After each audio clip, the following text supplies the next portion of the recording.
enoonya gundi mukyala esika embuga esomerwa n'ekyengera nina w'amaka bajja ne batema abafumbi ne babatema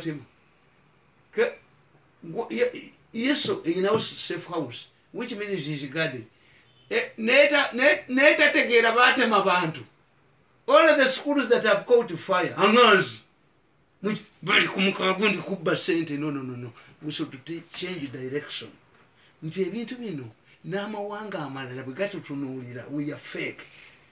Nti tubeera n'ekibinja ky'abapoliisi ekitta abantu naye nga tebalinyangako masinde kitatta. I got the story njirabye mu Red Paper. I got it myself. Nti obutwa bwe babadde bamutwalira okumutta fulasika babadde babutadde wansi wa fulasika. Abasirikale bagenda okunyeenya naye nga mulimu ekirala ekiri wansi wano oli bamukutte naye yabadde abawadde babadde okadde 2 kuba nabaga nti mu Uganda muno mulimu elimination murders. Nti oli otumanyi otulinako details era lwaki bagadde kumutta nga amazoga nti emundu ogundi yazimuwa. Kakati nze byebyamu kyovula banzamu heavily gundi amudi. When I look at the political, the body politic of this country, sali basabye nnyo kuwakula ntalo. Finally, nti we may history repeats itself. Amanya Museka yagamba, history does not repeat itself. The same fools make mistakes that the other fools made in the past. From political science, history does not repeat itself. But a similar situation emerges with the different key players, which I believe. Kakati East African community ya Farwansi Bill, Uganda na Tanzania. Nyerere never appreciated Idi Amin at all. Nyerere nga talaba Amin ng'omuntu. But to the contrary, Nyerere tolerated insults of Idi Amin for the last for 9 years until Idi Amin made a grave mistake to attack Kagera and annex it. Amin yakugamba nga nti Nyerere abamukazi n'ali muwasizza. Amin n'aga nti nze gundi Nyerere ajje twekuba ebikondi. Tanzania ti Rwanda na Uganda. Naye nga naye Amin yali preoccupied ne Obote. Nti gundi ahostinga Obote. Era mu katabo kange nti the State House cast mbabuulira nti abakulembeze bonna batula mu State House babeera directed ku mulaba ataliiyo. Tekakati tunuulira the situation nti to building East Africa era amawanga abiri irreconcilable approach to issues abiri. Oli agamba nti mutendeka abantu mukola mutya mulina abatulwanyisa mulina abakola ki ate ekyokubiri yo Uganda omanyi omukazi omwenzi oba omusajja omwenzi. Omukazi omwenzi abula ennaku nnyanga ali mu ndongo naye nga gwokuba amasimu omunoonyi oba mukazi wange bamuwambye oba yali eri ali mulaavu bw'osula teweebase. Kaakati yakufunamu nnyo kubanga ye eri ali mu mapenzi na musajja mulala abakyakala bane mukazi wange oba yalazibwa bw'otambula wano bw'ogenda ku poliisi bw'ogenda mu ggwanika. Kaakati mu ebyammwe babisibye ebyabwe biyingira. Okiraba ekyo ebyabwe biyingira. Tetunasiba ku bintu bya Rwanda nakamu. Ate bali bagezi tebalina diplomatic tit for tat. Amawanga gonna kasagaba n'obuzibu. You reduce staff at the embassy. N'ogamba nti omukazi gw'otwala e Rwanda banaye naffe tukikkirizeemu nti ambasada wa Bungereza mu America tabattakataka n'ambasada wa America mu United Nations gye bayisiza resolutions ku Security Council tabattakataka. Omubaka ategeeza bumutwala ensi eyo Rwanda ebamanyi naye nti omubaka wa Uganda e Rwanda yagwa mu kalulu mukazi yagwa mu kalulu. You see for us fe tutunula butunzi bwetu ti bad money drives away good money batugoba oyo mwana yatujoga na batufukira omusulo ne tudduka.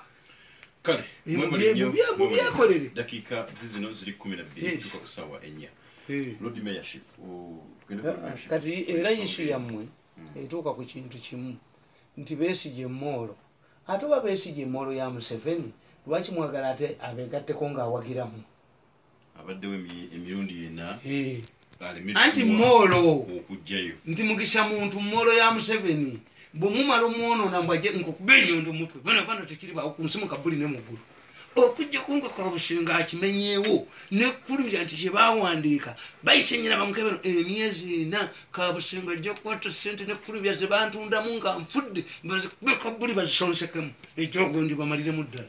This is what we're talking about. Rubbish any nti obujozi bwammwe n'obusiru bwammwe awebuli. If I know nti Sheekh oyo anywa omwenge lwaki mumufuula imaamu? Yes, ekitegeeza oba olimba oba omuwaayiriza. Yes, Besigye nze mubabuli namuwandiika dda. Besigye ajja bwati Besigye si wammwe. Nkugamba mu katabo kange kano the making of Dr. Besigye kano nakawandiika ddi kana katabo nakawandiika 2011 ku Besigye nimbaga nti Besigye si opposition. Besigye si opposition.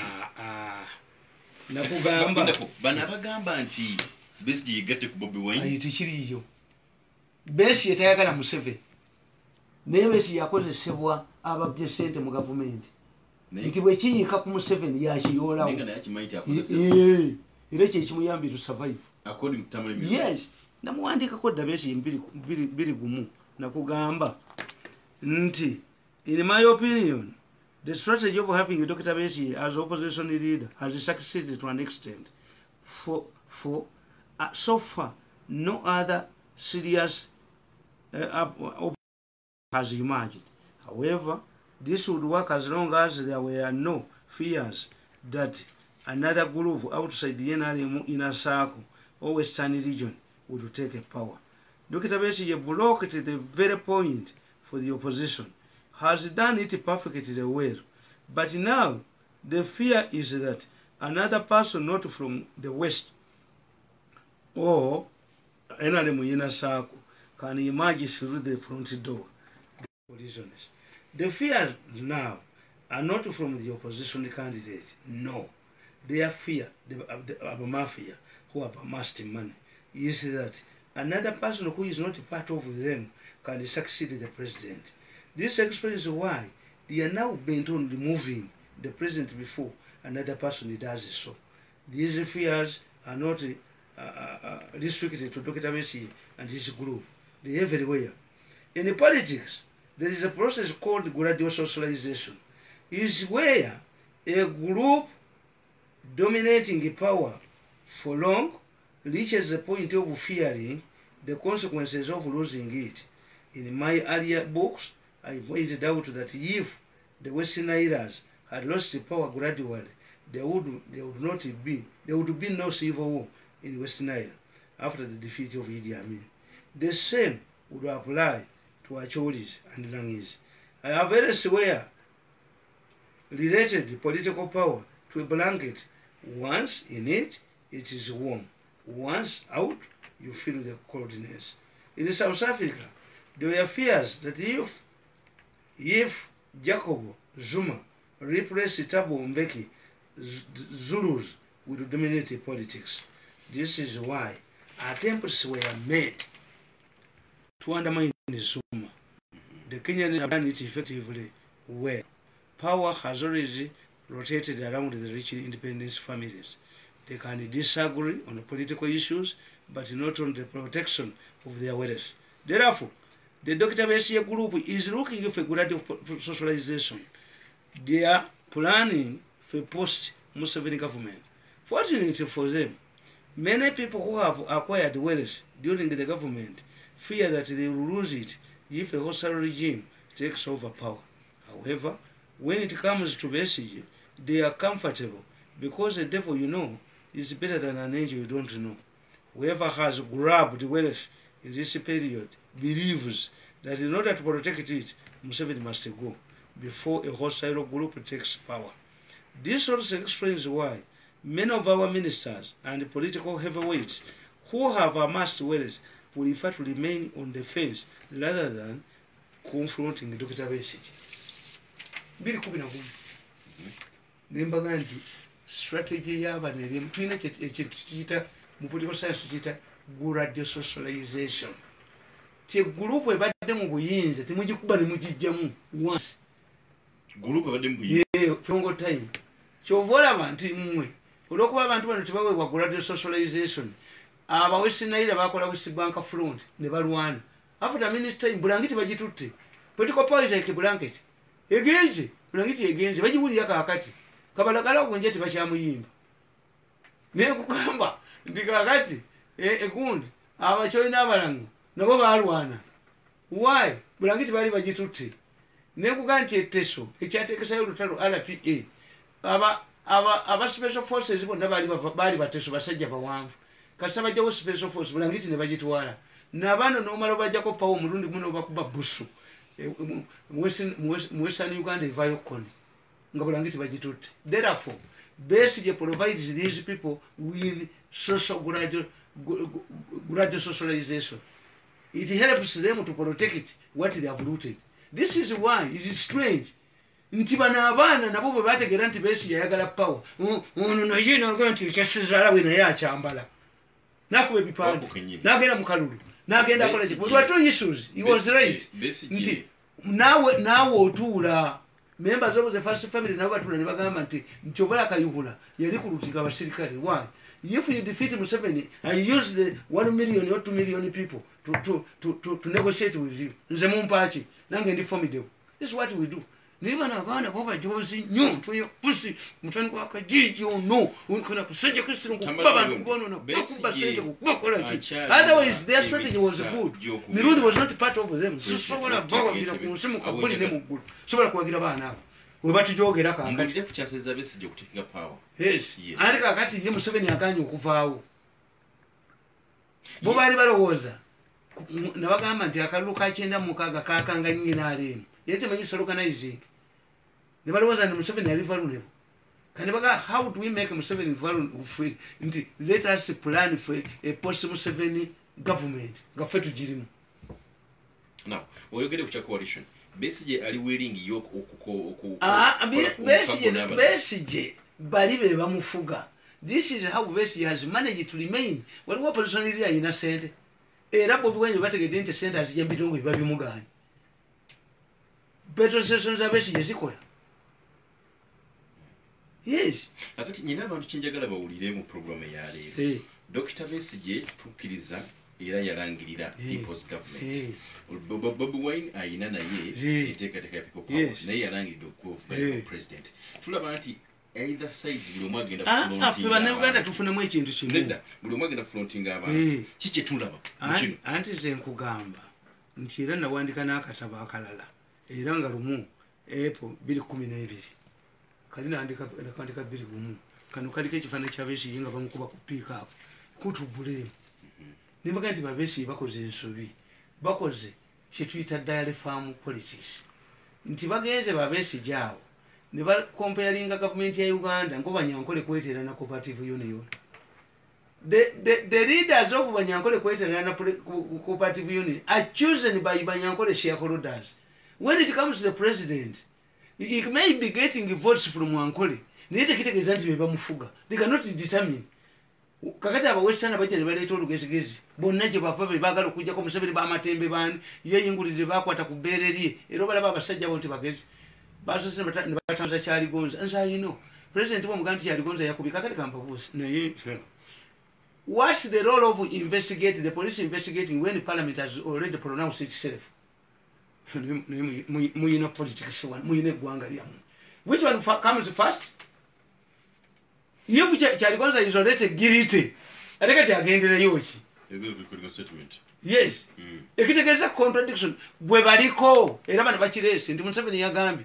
No, if the president has already made a conclusion, then what will he accept the police gun bamuteekako kazitu nga ekibalekera singa nze ndi Kyaligonza bila dda ku mmeeza n'engenda. Okay, katusooke tugende mu ntiko essaawa mpuliza tukomewo mu dakiika kyona kikuba wodda twongere okuba njagala okuyamba okimanyi nti ojja okutaasa omukazi alwana nebba empizi lyaggwe ng'odduka ng'okimulekera omuvuka ng'odduka ogenda okola ebirala essaawa zigenda kuwulanya ez'okumakya ng'odduka sibina y'abakyala omuvuka okimulekera okugenda okola ebirala mpulire oba togyetabangamo eno okibalekera obujozi bwabwe etegekebwa rediyo y'enganzi pal fm kulwomukaaga ng'ennaku z'omwezi 2 omwezi ogwokuna 2019 ku tagi theatre okuliraana pal fm emitwalo 2 gyokka semina y'abakyala hajjakityokimangira omusanvu katonyeze mwenda pal fm ekkula ly'omuntu wa bulijjo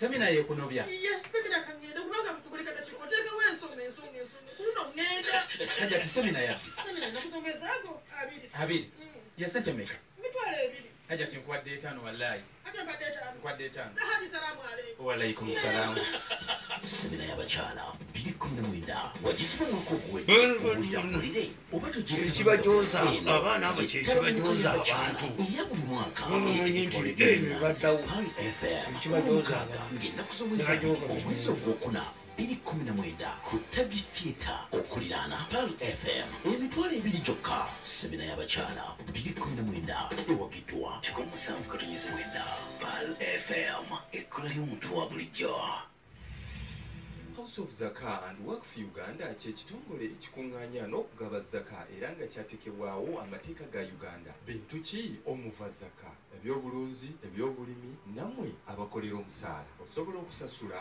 mu Tropical Bank, Kampala Road ku akaunti namba 00M22M269. Diamond Trust Bank oyinza okusasula ku akaunti namba 0M286998. Tegwe asasula mu ddoola oyinza okusasula ku 0M26698770. Cairo Bank, Kampala Road 0300M858M0M n'amatabi ga banki ezo wonna. Ate gwe ali ku Airtel nyiga *M855# onyige yes, londawo namba 4 onyige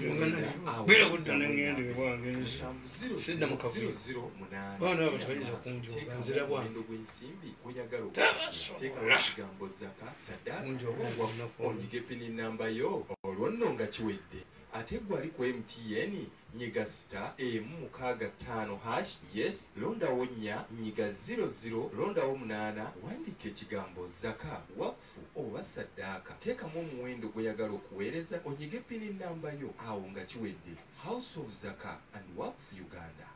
era nekyamweno yasigadde kati singenda kutambula nganje bwe fana n'omwana magulu wange ng'otambula bweyogeza wekka waba yakubye sente ona mutabani wange kyenjwe era yasigaddemu kati guno omundi gwakuna asigalamu bwatta mugenda mwesasa school fees ngenda okusinkula emiggo eginasigalawo kijja kukwata ettaka. Essomero ly'omuteekamu ye B wandi mupete mu Faiha primary school ejo abaana agenda mu Faiha high school balina amasomo kuna agatagisa ku mutenze gwa primary ne secondary ge masomero gokka agagenda okubangulira omwana wo gasangibwa Mpereerwe ku Nammere Road. Kati kyogenda emize gyobadde ngenda mutimbula ngiveeko gagenze mu masomero ga Faiha kiwadde. Yes, bwagenda amasomo ga Faiha kiba kiwedde dakika 2 zawukanye ku ssaawa 4 kankosomere kana akatabo kenkugambe olwaleero tuli mwoyo gwa ggwanga tebebaza yonna gye musinzira aba afrisal bagamba genda ofune line ofune kugwerere ofune dakiika oyogera omwezi mulamba nga tebakusalako afrisal undi yawandika ekitabo okubuuza konna gwosobola gwe munnauganda mu mbeerayo. Bigirimana yawandiika ekitabo n'alaga endika nga ziri omuddo naye okutegeera nti mulimu emisege olabira ku mimwe n'amatu naye bwotulebwotito nolaba nze natunulira Besigye ono si wa opposition nempandiika akatabo kano kali akaasooka nababuulira nembagamba nti Besigye ono ya weakeninga naye temukitegeera omugagga yayavuala mulwawo okumanya ng'alina amasuuti. Besigye mukazi we yamukolera nnyo mukazi kyaki kuba was a Catholic. Mukazi we n'agenda Emmengo kubanga musanji wa Kabaka. Mukazi we nako gundi papa gundi po owokubiri yatuma gundi ekigali okumanya President Kagame musajja mukaamu mwekerezi yatuziika mu bisopo yekka naye yagamba nti amagumba gonna gasangidwa mwekerezi mugaziikemu nakuba babisopo amasasi nga abantu babulijjo bambi baddukira mwekerezi abafaza ne bayita abatemi b'ebi Besigye mumuwumule muzanye byammwe nkugamba Linda ogambye otya Besigye bamuwumule baba planning aba opposition okugatta nabo Besigye kawundo si kinyonyi si kasolo si kisolo mamosi Besigye kawundo Besigye nkolaga nti omumanyi nnyo anti nkubuulize mu meeting nkugamba nali bakyengera nga bamwerekera n'atulya mu mmotoka yange n'andaba bwati ennyondo yange n'endomula n'enjijjayo nange ntambula ngaludde nkugamba wano Dr. Besigye escaped the court martial while other senior army officers like the late General Kazin, Tumukunde and others have not been given this same privilege. When he sneaked from his residence while under house arrest, none of his guards supported to keep an eye on him. He was arrested and charged with negligence of duty. Tumenti yaduka ku mayombo ng'ataddewo ekinankani ekizindaalo. Besigye Omwana wange nanga nti Besigye mukugu. That you are in trouble. You attack a Besigye. But Besigye turns himself into a frog. What's how? Haven't you heard that he left his house in a water tank? Ng'omala yeekapise ate teryakwa abasajja bombeetegereze. Omala yeepanka ku Besigye mu Kampala yabeeramu mukoddomi w'Abaganda. Kati bwe yafudde nti ayagala kwesimba oti bagende teyasoma. Force eri mu gavumenti bano abasajja gye bayina. Gundi Lieutenant General Angina yakwata tiyefunza nga balala bonna bateddeyo. Akyali ebombo. Gundi Chanda ye yakima abaana ewa Mbabazi. Ebizibu bya Mbabazi yamugamba, do you know me? I will get you out of the jam. Bw'oba olwana nabo bazibu. Bw'oba olwana nabo bazibu. Bazibu balina solidarity gwe gyotalabanga nti Mayombo bamulwanyisa paka lwe yafa era Besigye baateekako iteepu mbu Mayombo abakuumi be walaba abakwata walaba abakuumi baatera okwata Besigye waliwo yali adduse mu Uganda n'agenda gwe Besigye akusibire nagatise mwogerere tibakakwaka akalere ka ddoola bakusibire mu nyumba ya Besigye olaba onaagifulumamu erimu mukwesese oli bamutwala misana munnaabwe ye bamuyisaawo gwe toyinza kukola Besigye byakola kati yagamba jjo mu kkooti nti sijja kudda genda byogerereyo contempt of court emyezi 6 olaba mulamuzi olaba bamukwatako abaana b'omukazi tamale bino byoyogera biruma nnyo era ati babiwakanye nga baga nti kino propaganda mukikozesa okunafuya nagamba Beti Kametwali mu Amerika tutuyina akaluba kali ka 26 ako tiyefunza kagasomi bakabba ne mugamba nti Kasujja Kaluya kongeramu ennaku 7 ani yasaba ennaku 7 era ani yakiteeka mu buwandiike nanga nti Besigye yakiteeka mu buwandiike omwenje kyava nimuga bw'olitegeera eyasooka okukisaba Kasujja mu FDC oliddukamu nze olaba mbigendamu nti nze nve wano nyengera opposition ne good opposition mu ezo zonna nga mmanyi nti ffe tumanyi goonya okwasama bweti neefulumya omukka enswera zonna ne ziyingiramu obunyonyi ebika omulundi gumu mpita wakuzaliza nze bibiina byamwerunalaba nagundi jjo ani namboze nangange bwemunange wanvamu naye abaana bo baba bamanyi ndisengaawo awo tinona ali ku palamenti ankolera nnyo emirimu nemugaa nti asakuvaamu twayawukana mu ndowooza kubanga faaza waswa bw'aba faaza nga katumusamize kakati kati oba mwawadde ono omukazi abe nakyo ne mumuwa omudaali nekkojja kimbu owalubalula tatereza amaka nzirabaga nti ejjamu esimidaali embeto is fold up is preceded by a citation kati nze nali nkoze eki noga nti nkwate omudaali kuba gwe wasinga oli mulungi noga nti gwe emidaali giweebwa bazira ntira muzira yawanye nani omwana kigire yetumanyiseeyo kati lwaki temuyita kitaawe yamuzaala ne mumuwa omudaali ogw'okuzaala amaanyi ge yateekamu nenkugamba wano nti when Besigye allegedly declared war on the government his businesses like fuel stations and farms operated as usual at times even serving government departments.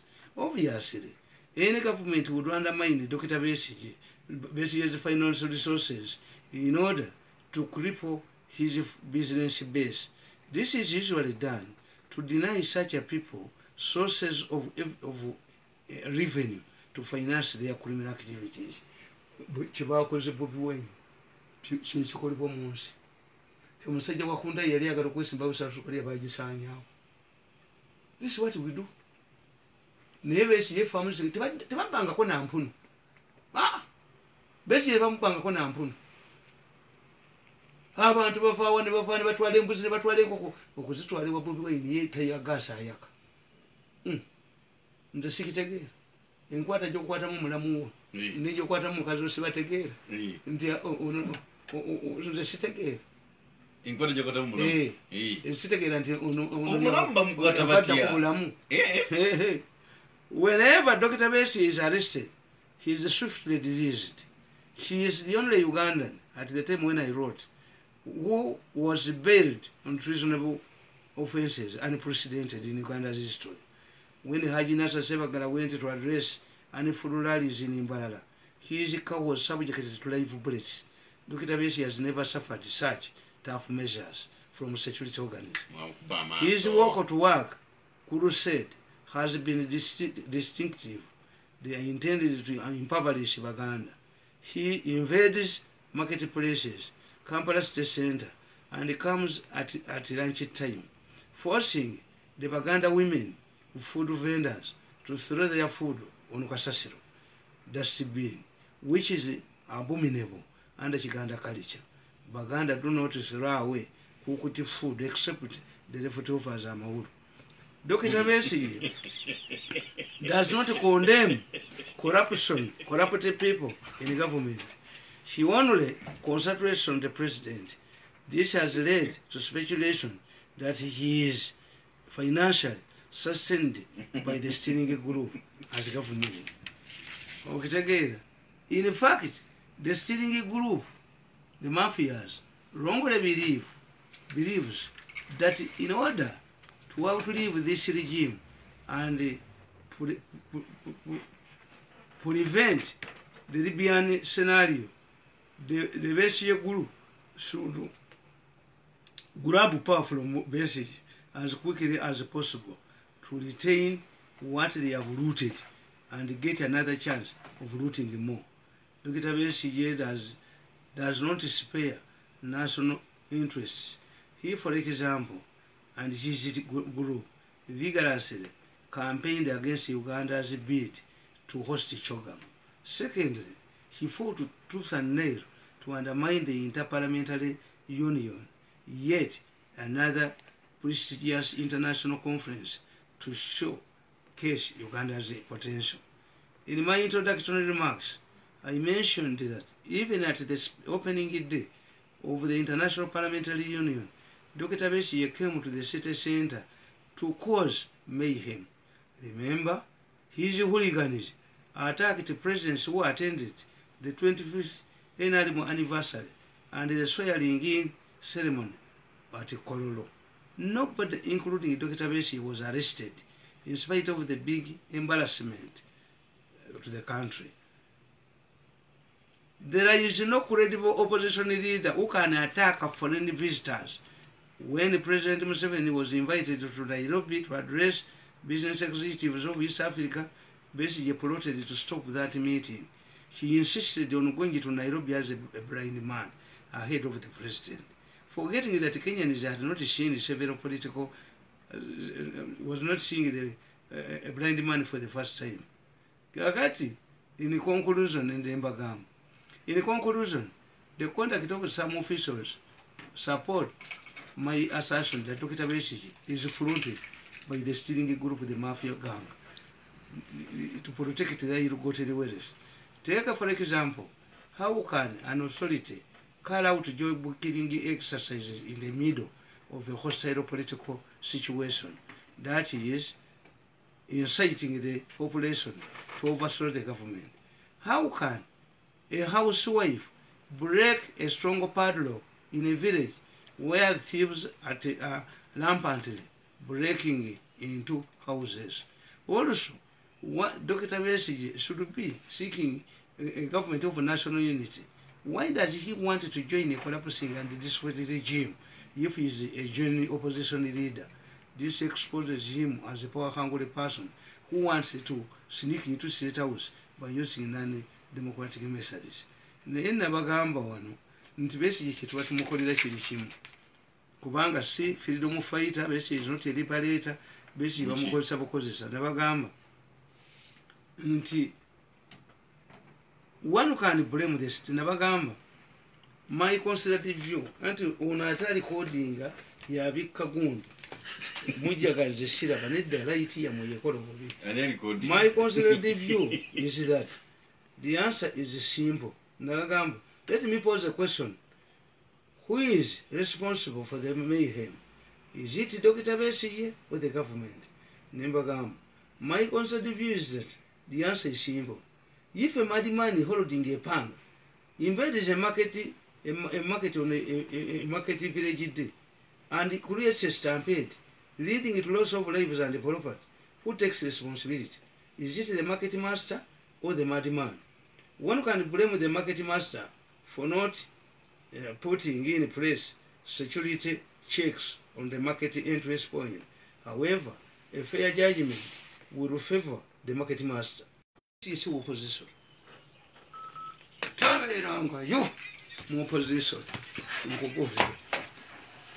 Besigye si opposition. Taberanga ko opposition. Besigye taberanga ko opposition. Wachi yakyawa Museveni naye bano ababbi be bamukozesa. Besigye akolera babbi bano ababbi bano ate n'omukoota amutya ate omukoota atya Besigye omubekkomera ng'akutte naye nagana nange kankiyingire nkuba abantu badduke n'atubattula kale fuka tuddeewo naye tali tulyokako gwakubi mpozi ali kusanga ku lodipulo tajja tulioko mulundi gwakubi ekintu kyabwe bwekiti bwe bakyekubi Besigye tabangako opposition ekyo tekiriyo. Besigye tabangako opposition